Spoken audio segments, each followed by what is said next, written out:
to Innovators Unscripted, the podcast for innovators by innovators. Today, Tina and I are so excited to welcome an amazing guest to our show who is an innovator from London 2017 cohort. Please welcome to the show, Theresa Hamm. We are excited to meet you, excited to talk to you and hear your incredible, inspiring story that I only know a little bit about. We can't wait to dive into. But before we do, we're hoping you can just take a little moment and introduce yourself to us and to the listeners. Okay, so again, as she said, my name is Theresa Hamm. Thank you, Liz. Also, really easy to remember because it spells there's a ham. So if you've ever met me, you'll hear me say that. I have spent most of my career working in rural public school systems. My big passion definitely is working with students, but then I realized I wanted to go outside of the classroom and work with more and more. So then I knew that if I worked with teachers, that would help students. And then I went into leadership, and I knew if I did that, then it would help teachers, then it would help students. So my purview of loving education for over 2 decades, don't share that with anyone, has just been a great opportunity for me. Wow, that is so cool. It just seems like your impact is growing wider and wider each level, and that perspective that you have is awesome. We really like to start things off with just a little bit of an icebreaker. We know that innovators are notorious multitaskers, and what we're finding too is there's lots of different hats being worn by the innovators we've been speaking to. So we're curious about your browser tab confession. How many tabs do you have open, and what is the weirdest or most out there one that you have on your computer right now? I feel this is the most vulnerable I have ever felt. When this question came across, I was like, oh gosh. So I like to keep everything cute under one tab on my normal screen. So if you were looking at this one right now, it's all tucked away. But my second screen has the 40 other thoughts. And then the other secret to that is my cell phone also have about 20 tabs. So if you were to, put it all together, I think that is my confession, but I don't want my husband to see this because he knows how bad it is. I enjoy the fact that you brought up your phone. I hadn't thought about all of the sheer tabs I have on my phone, and that also includes a lot more random, like you said, things that I probably hadn't expected before. So that was very fascinating. You're the first person who's mentioned a phone. So let's go back. I always say like we hop into a time machine to go back, but you are like an OG, like going back to London 2017. So why don't you tell us a little bit about your project? Because I think it would be very fascinating to learn how it might be a little bit different for like cohorts now versus like one back from 2017. So tell us a little bit about the project and how that was. So crazy because a lot of it has come to fruition, but it, of course, has changed my path. So, my project was more linear. You're looking at almost 9 years ago. We looked at things as identifying the problem, we're going to build a solution, and then we're going to execute it. And depending on who we're working with it, we're going to scale that. So, I did higher education need, classroom teacher lead. So my goal was taking students that were currently in college and making sure that they were ready. Because when they were showing up in our buildings and we were hiring teachers or working with teachers, they were just overwhelmed with technology, but they wanted to do really, really big things. So closing those gaps with them their first year and then telling, the higher education, the universities, hey, if you'll just close this with your teachers, then they won't have such a deficit. And then when they do that, they can take what's already in their mind, their brains, what they've been learning for 4 years, and bring that. And we were hoping to close a lot of the gaps to make them successful then. So that was my goal for that conversation.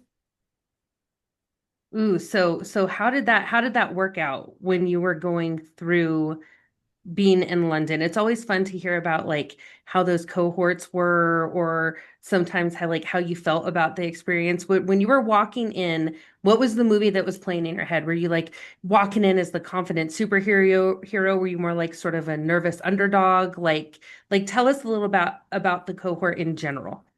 So, first of all, just walking in, can we start with the balloons and the excitement? Our group, I know balloons are always exciting for a teacher, always true to my roots.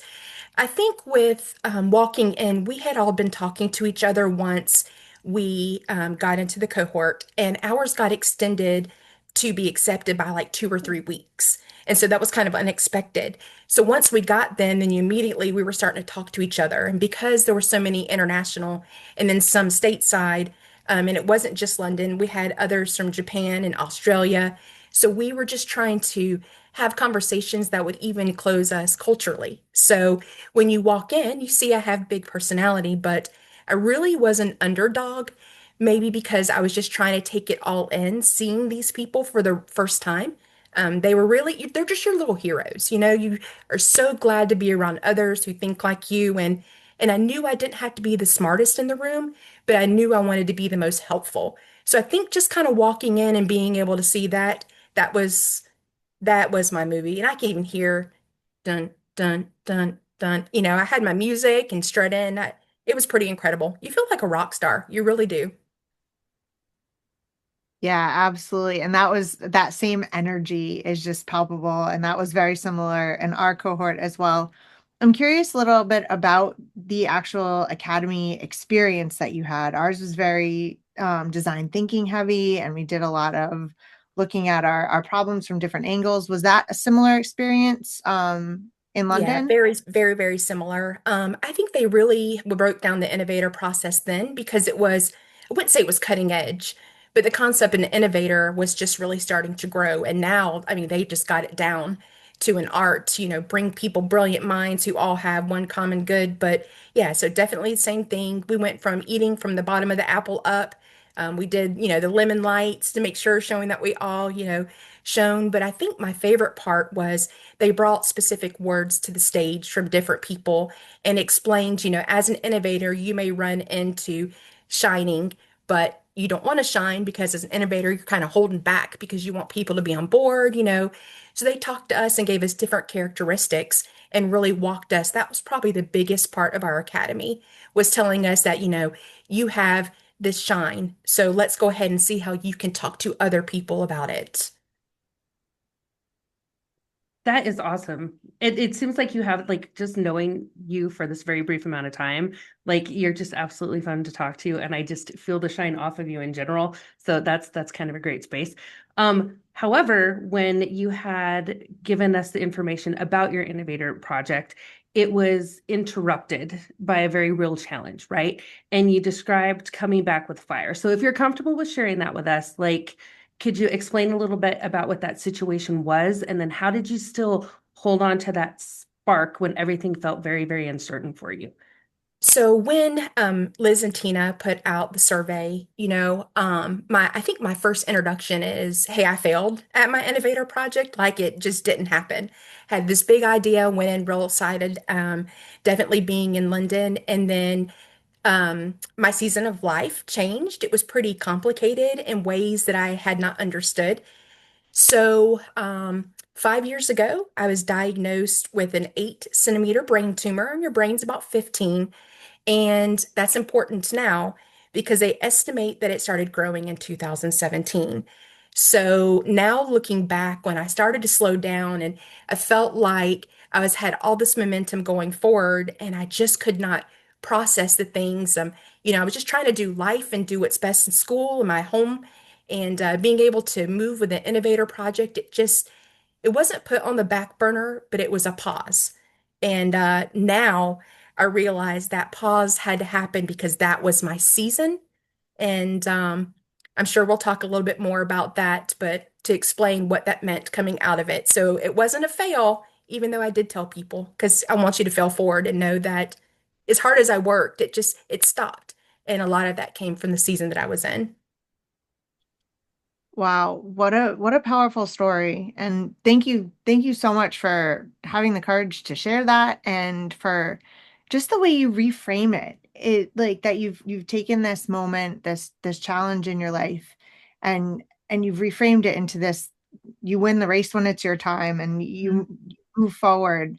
Um how has that idea shaped the way you think about innovation in general, especially when the projects don't follow your intended timeline? I get Oh, that vibe from you, but can you articulate yeah, it? man, y'all was so devastated. I used to think that innovation, and Tina mentioned the spark was measured, the progress is measured by speed. And so I just wanted to keep going. And when I got sick, I realized the time away allowed me to watch more. I got to pause. I got to watch more systems. I got to see more students graduate. I got to work with more school systems. It gave me a chance to stand in the background and really put some meat behind what I wanted. When I came up with my Innovator project, I was just assuming everything was perfect. Kids are graduating with education. They all love technology. There's all the things. And then when I got back, I'm like, Theresa, you had a great idea, but you really did not know. So my pause through the years has really allowed me to look around the world and go, okay, now I can do something that is more relevant and is going to last for years because it's sustainable. That's amazing. I love the point that you just brought up about wanting to make sure that it's going to have an impact and last for a really long time. So in one of the other things that we got from you, you described yourself as a hell of a cheerleader. So knowing the experience that you went through and then what had occurred with your innovation work, like how do you see that role in your experience, even though you feel like you failed, actually helping to lift others? I mean, you don't lose by quitting. And sometimes you have to tell someone, you got to be there. And a lot of them, of course, I don't share the health or, the health scare. But when you're in that position, you realize that there's a whole lot more people that you have seen heal around you. And now you can be that person. And, kids or teachers, shouldn't say kids, but teachers going into education now, it's a lot. It is a lot. So we need them to know that they can still build momentum. We still want to plant seeds. I am there to get to the finish line, but someone who cheers doesn't just wait for them. They're also along in the process, and sometimes things fall. That's okay. So let me take you from the ground back up. I don't always have to keep you at the top. If I did that, we would all, our education system would be a-okay, right? It'd be 100%. So I think that it is looking at the people who are in the need, who want to be there for students, and just keeping them on edge. Like, listen, you're here for a purpose. You've made it, and let's keep going to the finish line. Wow. I feel so motivated just listening to you. I want to keep you like on my shoulder all the It's time and have you there. Just this conversation is so uplifting and meaningful. And now it's so interesting because you have this perspective of challenge and life and balance and moving forward. And now we have this new global challenge in education in the emergence of all of these AI technologies and teach what AI means for teaching and learning. And you've been doing a lot of work in around continuing to be a cheerleader for your students and for that human centered part of AI integration. And I'm wondering, what are some things that you can learn or cheer us on for through that AI implementation lens? Oh, wow. So, with AI implementation, I think my biggest thing was it was going to be the technology that was going to put us behind with AI. And what we realized is it was about building trust and having teachers trust us that this is not just another tool.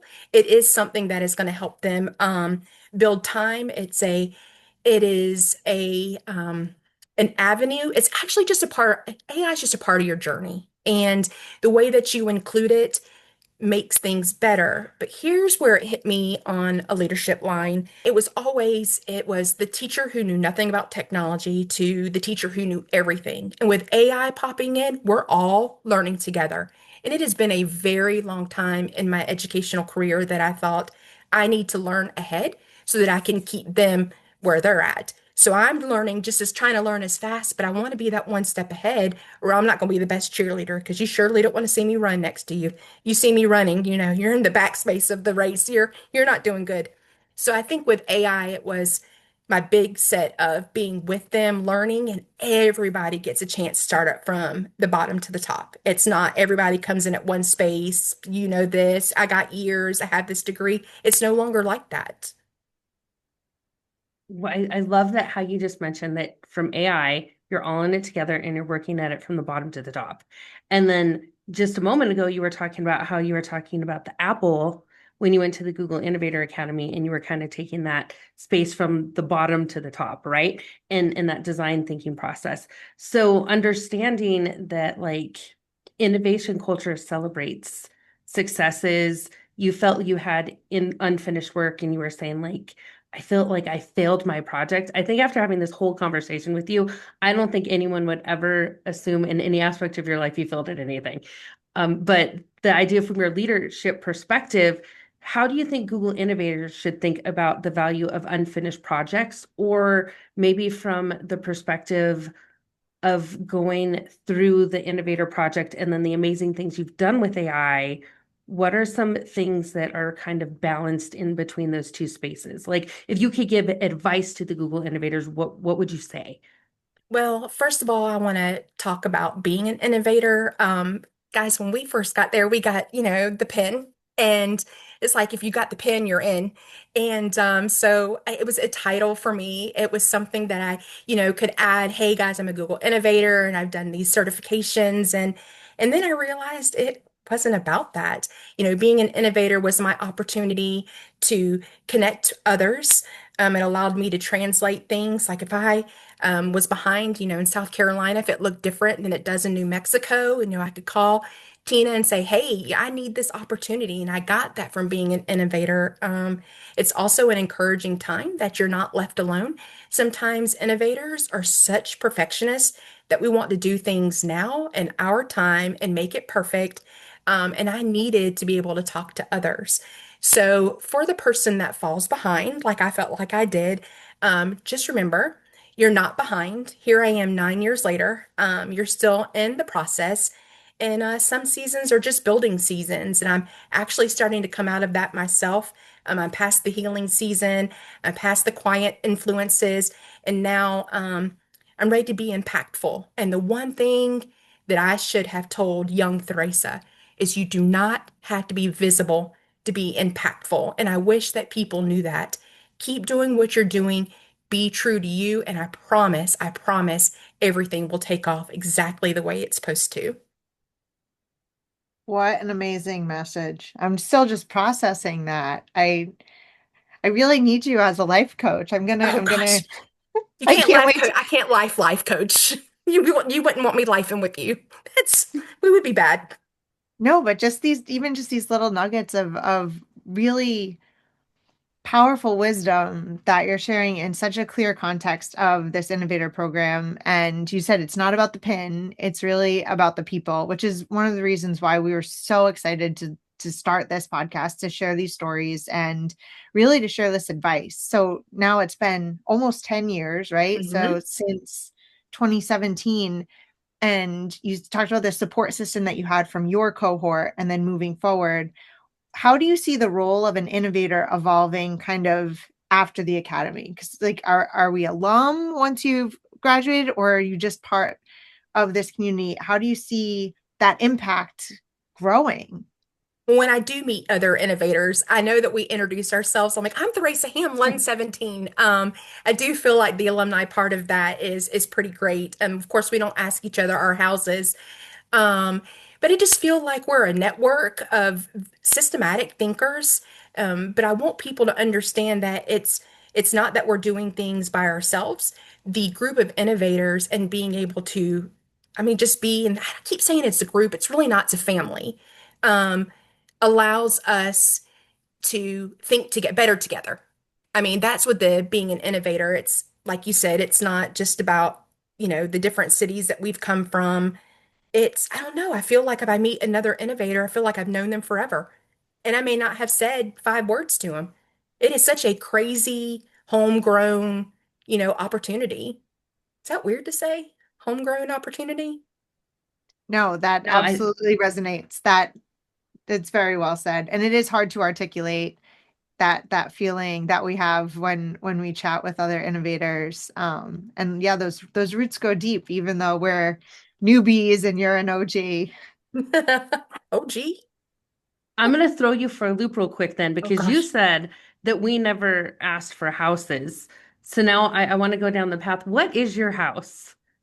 Like in Oh a gosh. Hogwarts perspective, what's your Hogwarts house? Okay, so my fake house, when I would tell people, would be, XYZ. I would say Hufflepuff. I would say that, but really, I'm a Slytherin. So we have, we're Potterheads in our home, and so my daughter had to break it down to me because I was upset. I'm like, Kira, if I'm a Slytherin, that means, that I am just not a good person. And she says, No, Mom.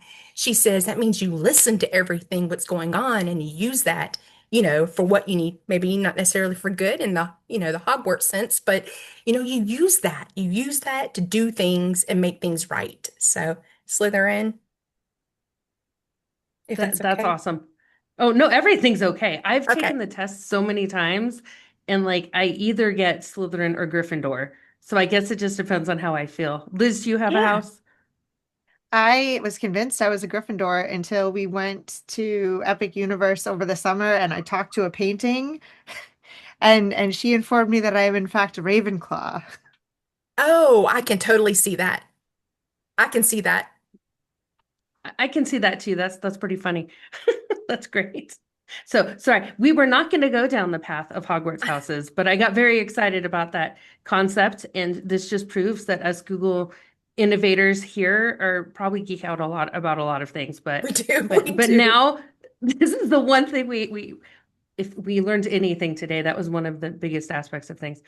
So going back to actually your focus of going into higher ed tools, and you are a classroom teacher leadership. You've talked about being within AI. What do you see now going through this entire process, through your whole experience? Like talking to someone like you is always absolutely refreshing because it gives you this perspective of looking back. So, but where do you see is that biggest disconnect? Like, how can innovators help close it? Like, what do you see as the biggest ed tech sort of issue right now? I'm not saying that on camera. No. Um, it's that's anyway. I think the biggest disconnect is for ed tech especially is obviously the system of education, but now we're putting all of these opportunities, all these bright minds. This is probably the first time in education that you really see industry starting to understand educators. And so now we have the beautiful worlds that are really starting to work together. So finally getting worlds that are not education versus industry and that type of stuff, the relationships have become so much more beautiful. And I feel like education is going to be so much more successful. And we talk to students all the time about real world skills, right? And now teachers are having that opportunity and are being supported by outside systems coming into ed tech. So I just feel like that has just really hit the heart of things for someone who's been around. We had always fought for what ed tech was or fought what education is, and people just don't understand us educators. And now I'm starting to think they realize, okay, these are, they are teaching society. They're teaching the people who will be coming through these, our jobs. And I think that is just a beautiful, beautiful opportunity for us right now. Gosh, that just whoop, that tugs my heart. Oh, it's great to hear that you have such a bright perspective on this. So going way back to the beginning of our conversation, you were talking about how your students had these big ideas, but then they had this roadblock of the tools. And then we talked a little bit about AI, and now we have these incredible tools at our fingertips, but there are roadblocks either due to confidence, imposter syndrome, trust. What a big one, trust. So before we wrap things up today, I need one more really strong piece of your wisdom. What is a Oh piece gosh. of advice that you would give to an educator or maybe a prospective innovator who has big ideas, who have these amazing tools, but maybe being held back by trust or confidence? Listen, stop waiting until you are fully ready. Um, if you're there, and I tell people when I'm working with teachers and they're going to job interviews, you would not be sitting there if you were not ready. So you're not standing in the classroom if you're not ready. You are not working with technology if you are not ready. Are you up to speed of where you feel you should be? I mean, that's a personal preference. I can't coach you out of that or make you feel different, but stop thinking you have to be ready. send the email, try the idea, work the prompting. You will get it to where it works for you. And with AI, it's such a companion.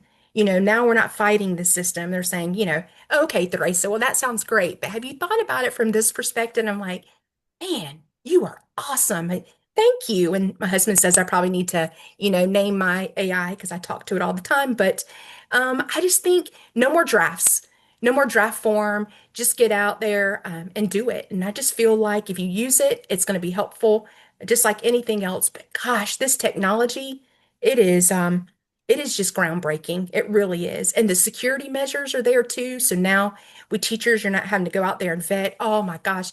I remember worrying watching YouTube and that I'm like, oh, this is not going to go well. And now I don't have to worry about what I pull up immediately in front of students and classrooms and that type of stuff. It's ready to go and it was built for education and teachers and industry. So again, all in together. Well, you are just so amazing and inspiring. I think my absolute favorite moment of this episode was when you said you don't need to be seen to be impactful. And I think that we need t-shirts and signs and that needs to be seen because I think there's so much out there that can distract from the value and that can cause the fear and the trust issues. You're amazing. I'm so glad that we got to spend this time together. And so before we do wrap up, is there anything that you want to share that you have coming up? Anything you want to promote or plug or share? Well, there's nothing I want to share quite at the moment, but as we talked 10 years. And I think, and I shouldn't say think as I don't want to, I'm ready. So I think I put the think behind it. I'm going to get ready to launch something that will, how my brain has changed and how I rewire how I think about things. So if I'm putting that information, like you said, great nuggets, I'm hoping to transfer that into the world of education. Of course, it always has to do with Google because I just love it. So I wish they had like an Innovator Academy 2.0 for some of us that kind of, drug, like the OG, going back into it. So I will have something. So maybe you'll pop up sometime again and check back in with me, or I'll check back in with you guys. I'm pretty excited about it. You are welcome back anytime. This was absolutely Thank you. delightful. We will have you on every week. So whenever that moment comes, please let us know. We would love to have you back on tomorrow. I love it. Thank you, guys. I agree. You heard it here first. We've now decided that we are going to create a ginormous Innovator 2.0 cohort based on anyone with ideas. We're going to check out and make sure that Theresa's got some things coming up. And as she mentioned, one of my favorite things that was mentioned today was you don't have to wait until you're ready. So keep this in mind to our listeners. If something in this episode ignited something for you and you want to share your own story, don't wait. Whether you're a current, former, or even aspiring innovator, we want to talk to you. So reach out to us. We want you on an upcoming episode. So stay connected, stay inspired, and keep it unscripted.